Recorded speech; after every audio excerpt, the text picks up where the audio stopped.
All right, so you ever hop in a ride share and just wish you could skip the awkward small talk? Maybe avoid those moments where you're holding your breath during a close call with a confident driver. Yeah, I think we've all been there. Well, buckle up because today we are diving headfirst into the world of robotaxis. No small talk, hopefully no close calls. Sounds promising. Exactly. And specifically, we're breaking down Elon Musk's latest Tesla announcement. We've got excerpts from this New York Times article. Elon Musk shows off Tesla Robotaxi that drives itself.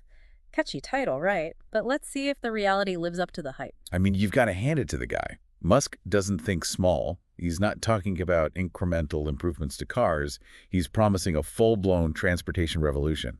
Picture this. A stainless steel cybercab, basically. A taxi straight out of a sci-fi movie. No steering wheel, no pedals, just you and the open road.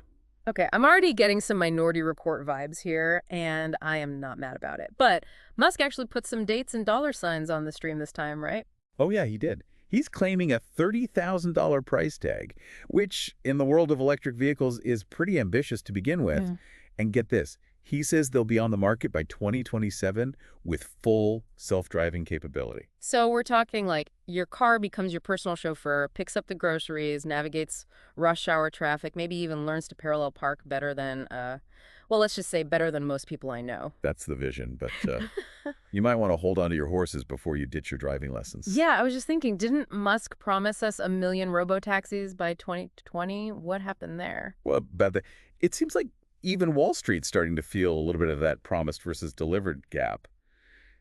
Tesla's stock took an 8% nosedive after the announcement. Ouch, that's gotta sting. So it's not just about a few missed deadlines this time. What's making investors hit the brakes so hard? Right, well, the New York Times article dug into this, and a few things stand out. First, there's a real lack of concrete details. Musk is a master of the grand reveal, but this time it felt light on the how. Like, how are they going to achieve full self-driving by 2027 when other companies with way more experience in this field are still struggling to get there? Right. It's like showing off this incredible multi-tiered cake, but then you refuse to share the recipe. People are going to be suspicious. Exactly. And then there's the elephant in the room, or rather the missing sensor on the car. Tesla relies solely on cameras for their self-driving system. Wait, seriously? Yeah. Most other companies use a combination of cameras, radar, and this thing called LiDAR, which acts like a super detailed bat using lasers to create a 3D map of the environment, even in the dark. Oh, I've heard of LiDAR. So Tesla's basically saying our cameras are so good, we don't need all that other fancy stuff. That's the gist of it. It's a bold strategy, to say the least. We'll see if it pays off. But the New York Times piece did mention they took this thing for a test drive in New York City. You know, the city that never sleeps, also known as the city where you really need to know how to drive. So did they let the cameras do all the work, or were there some human interventions going on behind the scenes? Okay, spill the tea.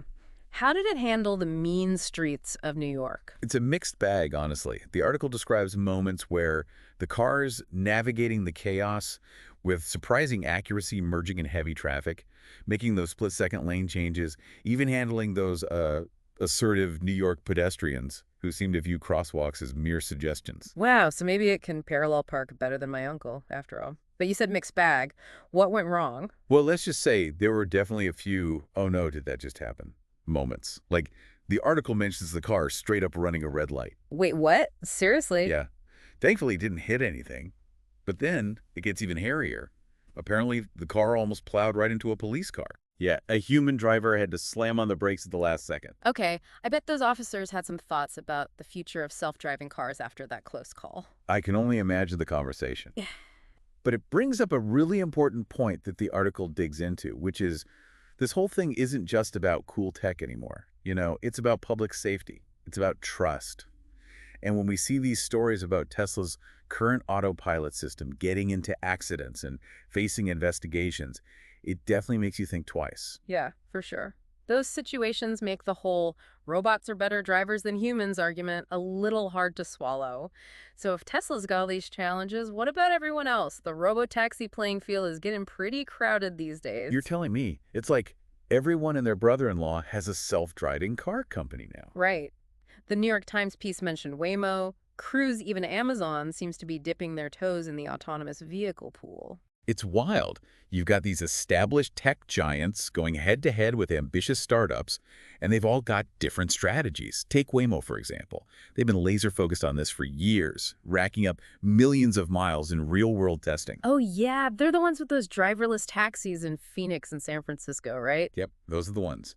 They're all about slow and steady, prioritizing safety and public trust over, well, flashy announcements. So it's like Waymo's playing the tortoise in this race while Tesla's gunning for the hare. That's a pretty good analogy. Yeah. But the article made another interesting point, which is that even with all this experience, turning a profit in the robotaxi game is proving to be way more complicated than anyone anticipated. You mean even if this robotaxi dream becomes a reality, it could be a financial nightmare for these companies? That's what a lot of industry experts are saying. See, this isn't just about cracking the code on self-driving tech, right? Right. It's about this whole other layer of challenges, regulations, public perception, and then the basic economics of running what's still a very labor-intensive service. Think about it. You've got to develop the technology, build these specialized vehicles, maintain an entire fleet, insure all of them. It adds up quickly. It's like launching a taxi company from scratch, but with a billion-dollar R&D budget on top of everything else. No wonder Wall Street's nervous. Exactly. And then on top of all that, there's the question of whether people even want this. Like the New York Times piece mentioned Elon Musk comparing owning a robotaxi to listing your home on Airbnb. Okay, I'm listening. So instead of trading in our old clunkers, we'd be like subscribing to transportation. That's a pretty big mental leap. It is. I mean, on the one hand, who wouldn't want safe, reliable, and affordable robotaxis at their beck and call? Think about it. No more traffic jams, no more circling the block for parking. We could actually get some work done, read a book, maybe even take a nap on the way to work. Okay, now that's a future I can get behind. Though I'm not sure how I feel about napping passengers being the new norm. But yeah, no more road rage, no more parking tickets. It does sound kind of utopian. Right. It can be huge, especially for people who can't drive easily now. People with disabilities, seniors, anyone who doesn't have reliable transportation options. And think about the environmental impact. Fewer gas guzzlers on the road means cleaner air for everyone. Okay, so lots of potential upsides. But let's be real. After going through all of this, are we ready to ditch our cars and hand over the keys to the robotaxi revolution? That is the million-dollar question, isn't it? Like most things with tech, there are no easy answers. We've talked about all those hurdles, the technology itself, the safety concerns, the regulations, not to mention figuring out if this whole thing can actually make money. It's like we're standing on the platform watching this super sleek, futuristic train pull into the station, but none of us are really sure if we're ready to hop on board. That's a great way to put it. And honestly, that uncertainty is what makes this whole thing so fascinating to me. We're right at the edge of a potential transportation revolution, but how it all plays out, it's still up in the air. Will Tesla actually hit their 2027 target? Will people embrace robotaxis or cling to their steering wheels? Will I ever learn to parallel park without breaking into a sweat? Well, I can't answer all of those questions, but I can tell you this. We'll be right here with you every step of the way, breaking down all the latest developments from the awesome to the awkward as this robotaxi revolution unfolds. And for you listening out there, here's something to chew on. That New York Times article we mentioned, it brought up an interesting point. Elon Musk compared owning a robotaxi to listing your home on Airbnb. So here's your food for thought. Are we heading towards a future where we don't own cars anymore, where we're all essentially just subscribing to transportation? Is that a world you'd want to live in? Think about it, and we'll see you next time for another deep dive into the world of tomorrow.